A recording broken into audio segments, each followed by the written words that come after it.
नमस्कार. हनुमान जन्मोत्सवाच्या सगळ्यांना हार्दिक शुभेच्छा. जन्मोत्सव जन्मोत्सवच, कारण जयंती असते ती इहलोक सोडून गेलेल्यांसाठी. परंतु हनुमानाला तर प्रत्यक्ष माता सीता यांचं चिरंजीव हो असं वरदान आहे. हनुमान जे शक्तीचं प्रतीक आहे, भक्तीचं प्रतीक आहे, चातुर्याचं प्रतीक आहे, पण त्याही पेक्षा जास्त ते समर्पणाचं प्रतीक आहे. ह्या हनुमानाचं जे जन्मस्थान आहे ना, ते काहींच्या मते महाराष्ट्रामध्ये त्र्यंबकेश्वरच्या जवळ अंजनेरी पर्वत आहे. काहींच्या मते किष्किंधा म्हणजे आजचं कर्नाटक मधलं हम्पी तिथला अंजनाद्री पर्वत ते त्यांचं जन्मस्थान आहे. तर काहींच्या मते हरियाणामध्ये अंजना पर्वत हे जन्मस्थान आहे. हनुमानाच्या जन्मस्थानाविषयी अनेक मतमतांतर आहेत, पण हनुमानाची जन्मतिथी याबद्दल मात्र कोणाचं काहीही दुमत नाही.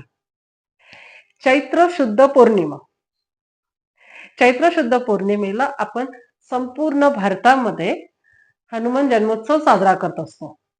जसं मी तुम्हाला म्हटलं ना की हनुमान हे समर्पणाचं प्रतीक आहे. बघा ना, म्हणजे प्रभू श्रीरामचंद्रांच्या चरणाशिवाय ज्याने कधीही काहीही मागितलं नाही, त्याच हनुमानाला प्रभू श्री रामचंद्र मोठ्या गर्वाने म्हणता, तुम मम प्रिय भरत समही भाई. तू मला भरता इतकाच प्रिय भाऊ आहेस. पण तरीही हनुमानाला मात्र प्रभू श्री रामचंद्रांची सेवाच हवी आहे. असं म्हटलं जातं की जिथे जिथे प्रभू श्रीरामांचा नामजप सुरू असतो किंवा त्यांच्याबद्दल कथाकथन सुरू असतं, तेव्हा तेव्हा तिथे स्वतः हनुमंत उपस्थित असतात.